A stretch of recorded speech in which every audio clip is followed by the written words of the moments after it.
lobela motemananga, Alléluia. Yahweh lobela motemananga, lobela motemananga, lobela motemananga, Alléluia. Yahweh lobela momoinanga, lobela momoinanga, lobela Alléluia. Yahweh lobela libotana yo, lobela libotana yo, lobela libotana yo. Alléluia. Ozanzambe. Yahweh lobela libotana yo na tongwa lelo. To disposer ma to ipemite ma pona koyamba message likolobela biso na tongwa lelo.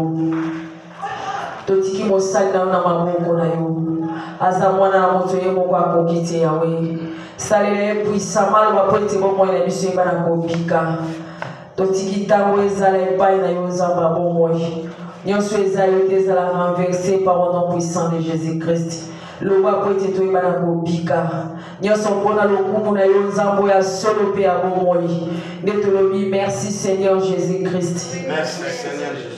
Amen. Amen.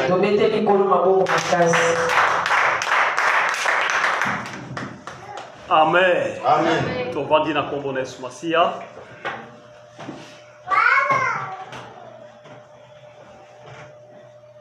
Amen. Amen. Personnellement, je bénis Dieu par son amour, par sa miséricorde, parce que grâce à lui, on se retrouve encore en ce moment, ce dimanche, le 23 janvier, devant sa grâce. Amen. Amen. Effectivement, je me suis conscientisé à moi-même. Je regarde le bienfait de Dieu. C'est inexprimable. Yakoloba oyo nzamba azosala kati na yo, kati na ngai. À des fois, tozozanga eloko ya kopesa nzambe merci. Amen. Nalingi navanda mpe po souffle eza mpena makasi te boyebi ke santé euti koderange nga ntango mwa molai presque tout un mois.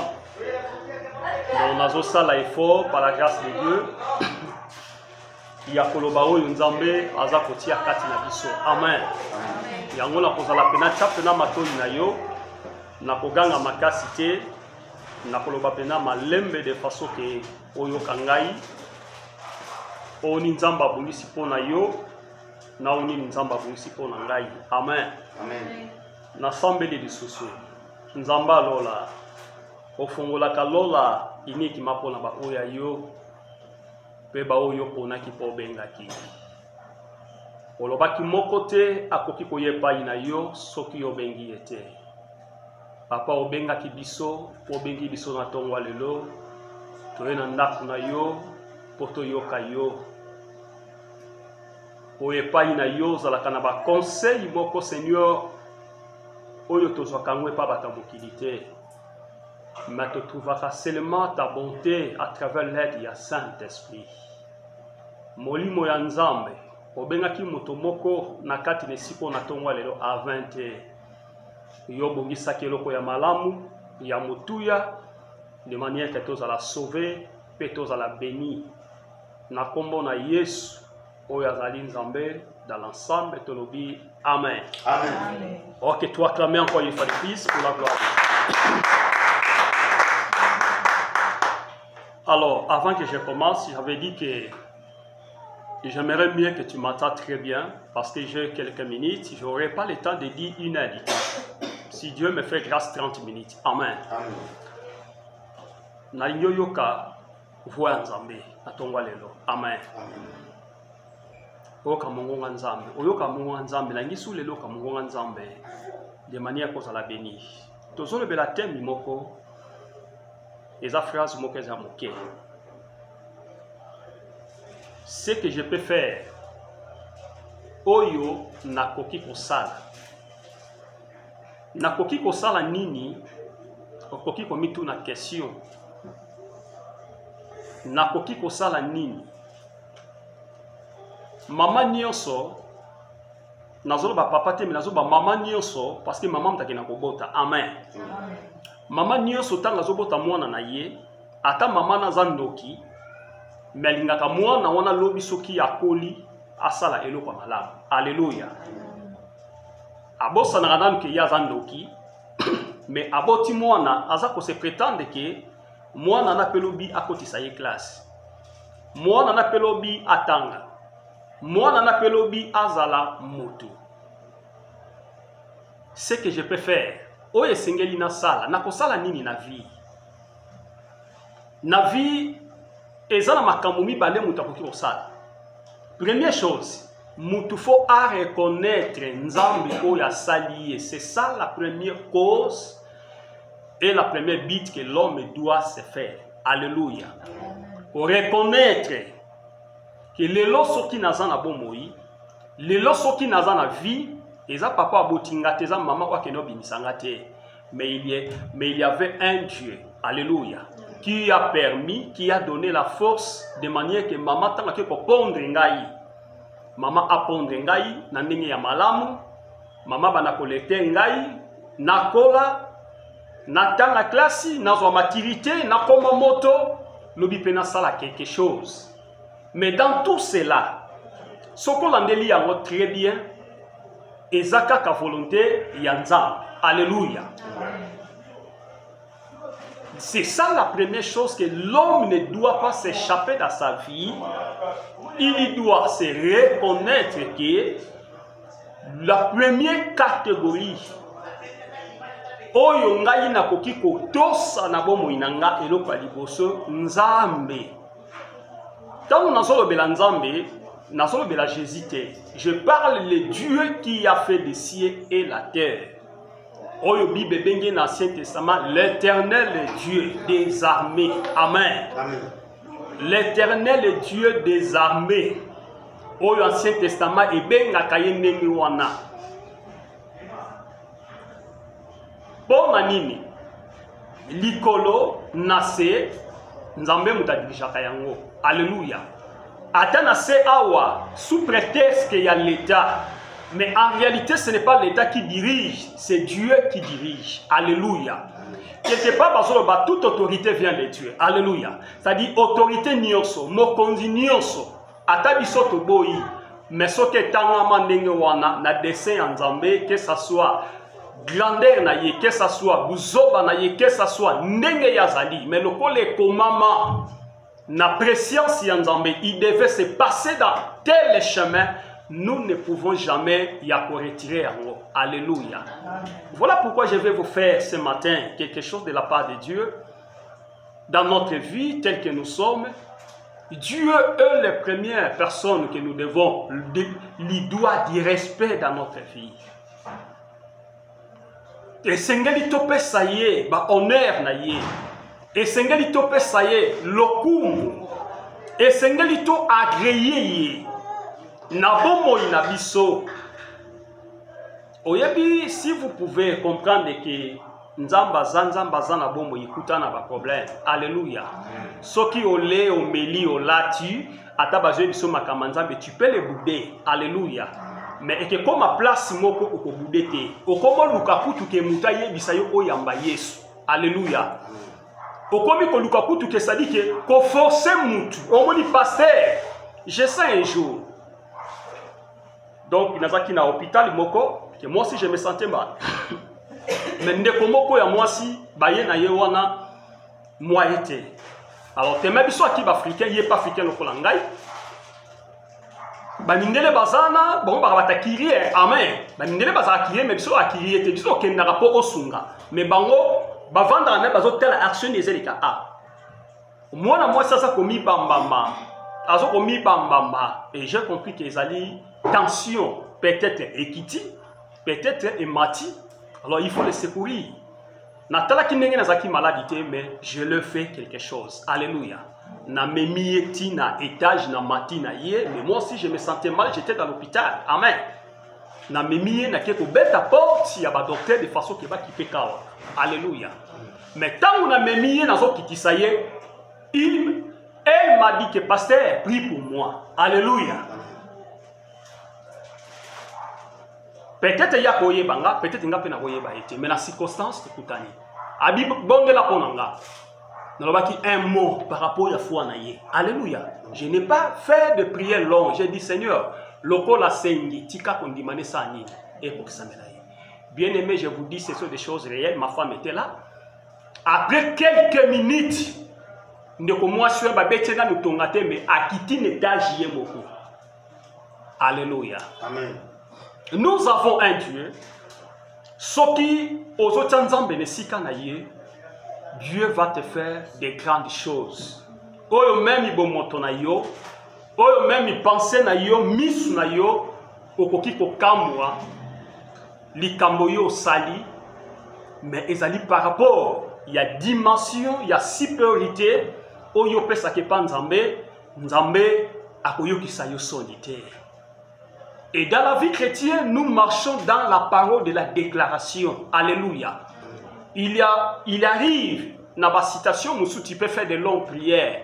Mais dans la circonstance, tu déclares. Alléluia. On déclare au lobby kaka. Seigneur, n'a dit que quelque chose, il y a nouveau dans la vie à moto. C'est ça la parole de la foi.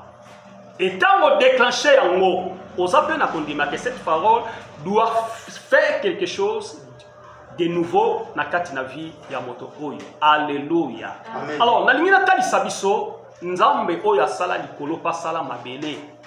Aza unique. Aza le seul, pe aza le meilleur. Nzamba zwaka défaite te na dimension nyos. Nzamba zwa échec te. Banda asala mokili ti lelo mokili eza ya ye, ye kolo mokili azwa défaite liboso ya likambo moko te. Mais tu peux les poser des questions. Mais nzamba azwa défaite te, mais pourquoi nous les chrétiens nous avons des défaites? Alléluia. Pour nini biso ba chrétiens tozana ba défaite. Et tozana ba défaite plus précisément parce que tozo comprendre nzambe tozo servir te. Tozo comprendre nzambe oyo toyaka kosambela te. Tozo comprendre nzambe oyo apesi ngai o nazana yango te. Mais lorsque nous devons se revenir à nous-mêmes, dans notre conscience, de se conscientiser nous-mêmes, oh bien non, je suis créature, un bon créature de Dieu de la part de Dieu, je peux faire quelque chose pour Dieu. Et en ce moment-là, si vous prenez la décision dans votre vie, et tout va changer dans votre vie. Alléluia. L'homme est le seul médiateur entre Dieu et les hommes. Vous savez que Jésus-Christ, il avait joué un rôle important dans le Nouveau Testament et dans nos temps aujourd'hui. Parce que nous vivons dans les temps du Saint-Esprit. Amen. L'Ancien Testament, dans les anciens, tout le monde a une histoire, la réalité est passée, et de l'autre côté, l'Ancien et le Nouveau Testament, ce sont des témoignages, des choses que Dieu a fait des hommes comme nous. Et des choses, c'était des choses réelles. Et ce qui peut appliquer, makambo yoza place wana, nakata bible nenge komama et que kokisa mapeti lelo. Alléluia. Et là, on peut changer exact. Mais nous avons la grâce dans notre temps. Nous avons le Saint-Esprit. Alléluia. Nous avons le Saint-Esprit. Il n'est pas un homme comme nous, mais il est un esprit. L'Esprit de Dieu. Il agit. Il manifeste. Il demeure si vous ouvrez. Apocalypse chapitre 3 verset 20 lobby. Voici je me tiens à la porte et je frappe. Si quelqu'un attend ma voix, que nous avons dit ça que le dimanche passé, amen, j'entrerai chez lui, je souffrirai avec lui et lui avec moi. C'est-à-dire, Dieu il lui demande tout d'abord, nzamba kota kana brutalité te, mais asengaka asenga kazo kobeta porte de manière que ozwa grâce. Bien-aimés, aujourd'hui, nous sommes en train de jouer dans l'église et nous ne comprenons pas le rôle d'un chrétien devant l'église ou devant Dieu ou devant l'Esprit de Dieu. Mais ce qui te permet d'analyser, bon moto na biso, ba valeur na biso, et pas une ensemble. Bien aimé, nous devons faire des grandes choses dans notre vie. Alléluia. Ce que je peux faire, oyo na koki ko sala, c'est-à-dire ma part, tant que je suis vivant, tant que Dieu me fait grâce de revivre, na bomo inanga, qu'est-ce que je peux faire? Na part na nzambe, na nazo bene na part na nzambe, nini na koki ko sala. Et là, il faut remercier Dieu. Alléluia. Rendre honneur à Dieu. Otali tongo etani, moye bimi, butu ekoti, moule beti, nzamba protéger yo. Et là, comme salamité, vous êtes obligé de dire merci à Dieu. Alléluia. Et tant où yo zo tambola, tant où yo zo lia, mais en abatu, azo vivre na ba sonde. Et ça n'a pas tout, azo vivre, pareil comme tes ailes, sa respiration en moto. Mais peut-être Moutouana, il est plus sain que toi. Alléluia. Tant que Moutouana assemble la kanzambe koleka yo, asaka ba sacrifice koleka yo. Mais pourquoi Dieu n'a pas permis Moutouana za la malamo, mais toi tu fais des erreurs, mais Dieu te laisse. Alléluia. C'est la miséricorde de Dieu. Voilà pourquoi nous avons un Dieu, Nzambo Aza, juste. Asalaka injustice na mutute, mais Aza juste. Bien-aimé, je vous dis, étant qu'un enfant de Dieu, étant qu'un homme de Dieu, quand nous sommes dans la vie, nous devons reconnaître notre Dieu, notre origine. Nous venons où? Touti wapi. Et nous devons aller aussi wapi. Et tant que nous avons pensé à Nengoana, tu peux se comprendre que nous Psaume 119, verset 19, car l'homme est étranger. Alléluia. Tant nous sommes étrangers, étranger tenait au Vandia ou étranger dans Mokili. C'est-à-dire, il y a là qui s'habille que ce qu'on a étranger, à tous une nationalité, à tous une résident, aux actes étrangers. Alléluia. Pour comment on appelle même dans les documents, il signifier yango. Document ya mwana mboka na document oyo zo komi mwana mboka eza différent. Alléluia. Et que la sara que oyaka na yo étranger o changea o koma ya bango mais ozaka ka étranger. Alléluia. C'est ça que Dieu fait. Psaume alobi yango. Nous sommes des étrangers dans ce monde. Et là-dessus alobi ne cache pas tes commandements. Ba commandements zandi, ba commandements ali ba règle ecclésiastique yanzambe. Alléluia. Oyo Bible zolo bana sala. Oyo eza ya malamu esengeli na exploiter yango. Oyo eza ya mabe esengeli na longola yango. Tous avec verset biblique moko. Toke na Psaume 119 verset 57. Psaume 119 verset 57. Okomi. Amen. Psaume 119, verset 57. La Bible dit, ma part, ô l'Éternel, je l'ai dit, c'est de te garder tes commandements. Là, c'est David qui parle. David, na losambo na ye, azo epa ya nzambe, ma part, ô eza ya ngai, ô ezali ya ngai, ô nzambe, l'Éternel, je dis, na lobi, c'est de garder, na bomba. O ezali tes paroles, malobana yo kati na ngai, parce que la parole de Dieu c'est la source de tout ce que nous les chrétiens nous sommes en train de chercher. Alléluia. O esungaka biso, o evandisa biso, o lelo e baptisa biso, o lelo pesa biso buania ya bo chrétien c'est la parole de Dieu. Alléluia. Parce que sans parole de Dieu, tu continue qu'on se réunit nakati nesiko te sans parole de Dieu tokokaki kosala eloko moko te parce que ça ce n'est pas un moziki ou eza réunion moko ya batu moko ya pira basangani ou eza lingoma moko ya batapenya basangani. Non, ça c'est la réunion de Dieu. Alléluia. Rassemblement ya basantu basangani eza tout à fait différent par rapport nenge David azali koloba. Yoka losambo ya David azo senga epai na Nzambe asala ye ngolu ayeba ko protéger, garder. Tout d'abord c'est protéger. Alléluia. Kobomba kati na ngai. Kobomba bombo ina ngai, ko protéger oya ngai. Bien aimé, l'homme a des secrets d'une manière ou d'une autre de la part de Dieu que même le diable azalaka nango posa arracher biso yango. Alléluia.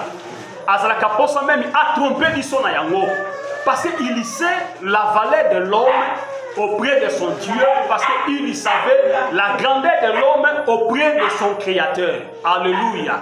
Ayebi monene ya Nzambe, ya mutu liboso ya Nzambe na ye, ayebi lolenge Nzambe alingaka créature oye asali. J'avais dit dimanche passé que l'homme en réalité c'est un Dieu. Alléluia. L'homme c'est un Dieu. Soko bandi kovanda na makomi, au compagne de secret en Nzambe. Pourquoi nous les chrétiens nous sommes faibles? Parce que nous ne lisons pas la parole de Dieu. Nous ne faites pas de lecture biblique et de méditation personnelle. Il y a makambo Nzambe, il y a un toza faible, toyebi ko exploiter ba grâce Nzambe pesi bisoté. Oh, la parole de Dieu c'est toute une vie ozomona mokile vandi ya lo banzambe. Eza le loko moza libanga Bible zate. Nyonso ezali awa. La sagesse de Dieu, si vous voulez l'onction de Dieu, vous devez trouver ça ici. Si vous voulez la sagesse, tout au dans la Bible. Si vous voulez la persévérance dans la Bible, si vous voulez les échecs dans la Bible, alléluia. Nous devons se trouver ça bien aimé. Mais tant que tu es dans la vie, qu'est-ce que tu peux faire? Tant que tu es dans la vie, c'est ça la vie? C'est ça que nous pensons? Au Bible, c'est une promesse. Na koko kufa lelo nzoto nanga bakundi yango me molimo nanga eke na saint d'Abraham. Alléluia. Ya ba chrétien ya solo o bazo banga Nzambe bato sa Nzambe ba destiné à Nzambe. Tant kaka so kufa, Dieu envoie ses anges ba yeba longoli molimo na yo. Tout ce que vous devez faire avec ce corps absolument eloko mo pa Nzambe te. Ata bozu boke ko boata. Alléluia. Mais lokola toza batu, nous sommes des humains quand même il certain respect. Yango sala ke bake nokunda biso batia biso na mwesika moko ya bien ndege esengeli. Alléluia. Nazumwa ngolu ya kokunda batu na mboka oyo. Je sais des choses que j'ai vues même na ba cimetière. Je vis des choses que j'ai vues. Eza de sika moko tokenda na cimetière mo babengaka soki nini. Famosa c'est famosa. Famosa c'est famosa. Na 40 oui justement. Tokenda kokunda ndeko moko. Ndeko wana tant que kokunda ye tokomi près ya libulu o ezalaki ya do troisième libulu ko bakunda muto biso kenda ki na ye. Tokuti sikoyo bato bazana ba cimetière na bachumu naka bazo chumu na babimisi mutu ya mutu. Alléluia. Mutu ya mutu do mutu akoma lokola escalette mais ba parti mususu a misuneze kweya donc nzoto pene kwa kine niyo sauter. Alléluia. Mais il faut pas remplacer mutu sous place wana. Tomba bimisi même temps ki mungene suki na ina biso batu ndenge ba sota ba kima. Alléluia.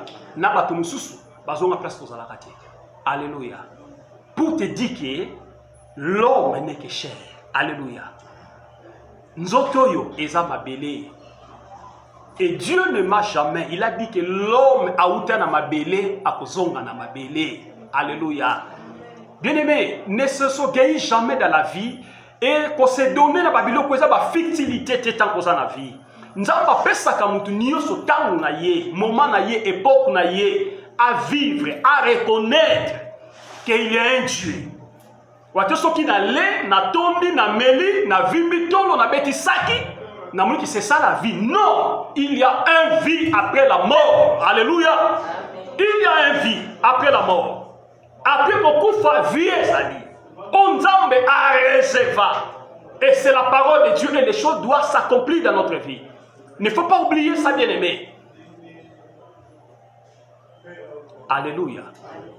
La part de Dieu. Ce qui part en Zambé, ça dit que l'homme aussi a zappé na part naïe ou à présenter. Amen. A zappé na part naïe ou à s'engager ça parce que David, il t'a ça la prière. David, il regarde sa vie, il voit de merveilles de Dieu de sa vie.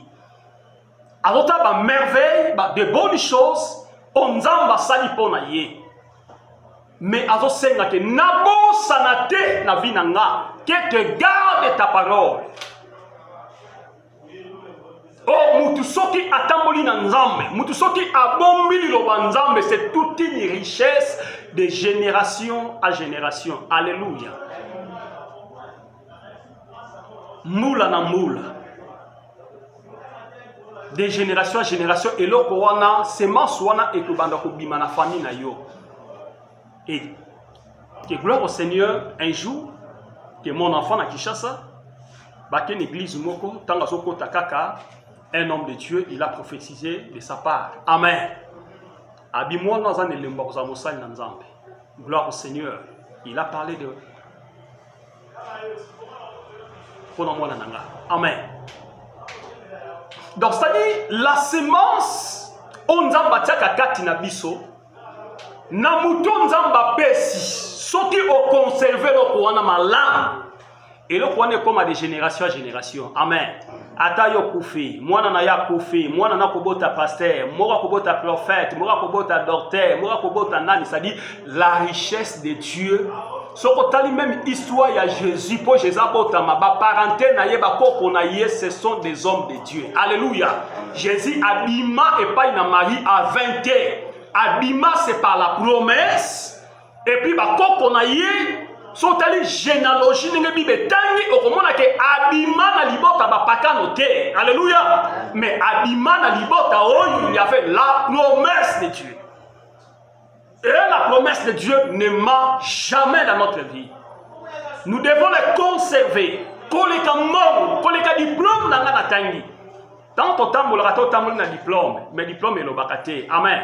Mais c'est la tête d'un homme qui parle. Pour les appeler un diplôme, on le coûte à l'élo. Ils appellent une classification, on le coûte à l'élo. Mais c'est la tête d'un homme qui parle. C'est ça l'homme. Ce n'est pas les papiers, mais c'est l'homme. La part de Dieu. Donc, nous devons se garder et se protéger dans notre vie du matin au soir. Malobanzambe na bomo inanga na batela malobanzambe na mi batela ngai moko na mi batela nyonso onzambe atiaka tinanga. Alléluia. Totanga verset moko lisusu na Josué chapitre 1 verset 8. Josué chapitre 1 verset 8.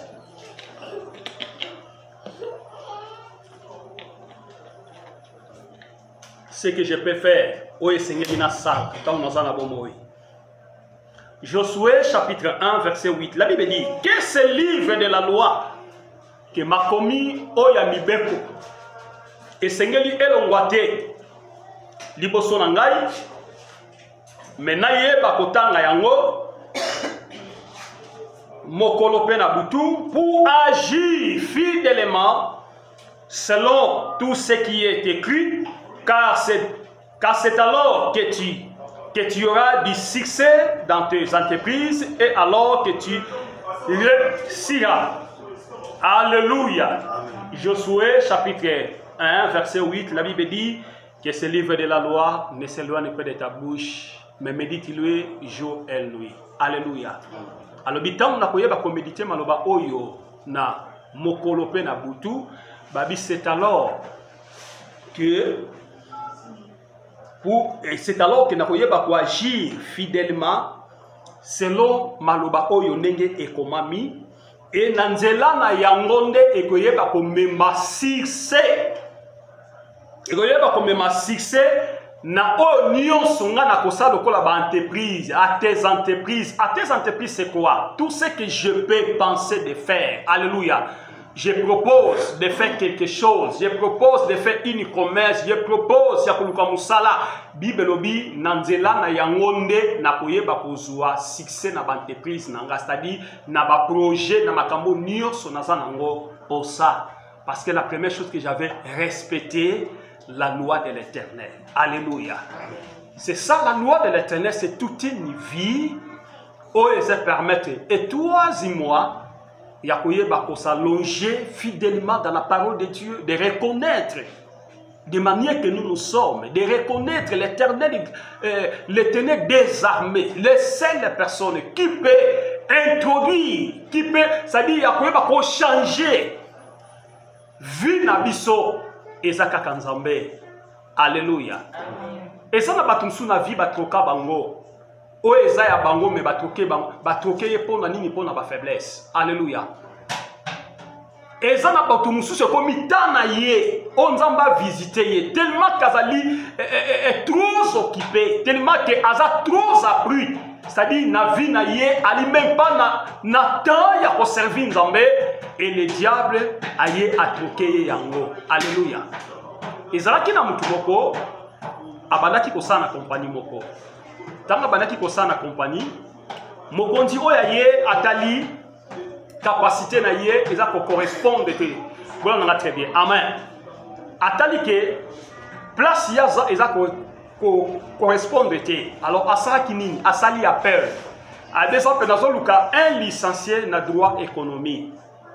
Ndeko moko pa ye asa na titre wana aye koluka musala mokonzi pas eu ba dossier na ye apprécier ba dossier na ye. Alléluia. Après ce rendez-vous après une semaine oya obanda musala nini salama ndeko sikoyo abandaki ko sala na kati na compagnie wana oyo ba senti que asa na capacité wana te ake na ndaku ya nganga. Alléluia. Ake koluka kisi de manière que a travailler pas trop, a travailler na muto azoya wana pour akomba chef na ye. Alléluia. Nekona, il était un frère, il priait dans l'église. Mais lorsqu'il a pris Azu Moussala, il a négligé. Alléluia. A négligé Moussala, a négligé prière, a commis kaka soka vani na ndaku azomona ke yaza déjà chef. Alléluia. Soka vani na ndaku ba vani na mwasi amimoni bina ke batambwa na camion mutuya. Donc a commis kaka na ba futilité. Ore azwa temps. Ya kopesa même nzambe merci. Oyo apesi musala na men bien kabandi na noté, mais ya bandi ko luka même lokola azala chef, ake loko luka veste, ake loko sapatu ya malamu, nyonso ya malamu, mais abosani ne fils ya ko remercier nzambe oyo apesi ye musala wana. Alléluia. Un pasteur, il les appelle papa na yeso benga ye. Azobenga someka téléphone abi pasteur, oyo komitangu na sala. Alléluia. Abi pasteur, soit talikabo pasteur abatute chaque jour. A collègue ça, une heure du tata benga kaye. Nzokande pasteur, ça dit azui révélation na ye. Alléluia. Azui révélation na musala o ya azui ese ngaba kota prière parce qu'il y a un danger. Il y a négligé. Mais nzambe kwa zaka malamu atindeli pe songe. Yemoko. Alléluia. Alali na butu ake pena musala wana alata pena très bien. Mais kokota sokota na porte musaba kute na fasi ye na mokonzi na ye mokonzi na somo na ye atikali na kiloti na cravate na senga pembe mutalati to. Alléluia. Na lipapa mokonza benga na ye kolo kompania benga na ye nzokande ndeko mususu wana a travers ki ndeko wana bamone bulumbu po ba benga na ye yatika na poste wana. Alléluia. Et ça manque ya ni. Et ça manque ya négligence. Et là, on y a source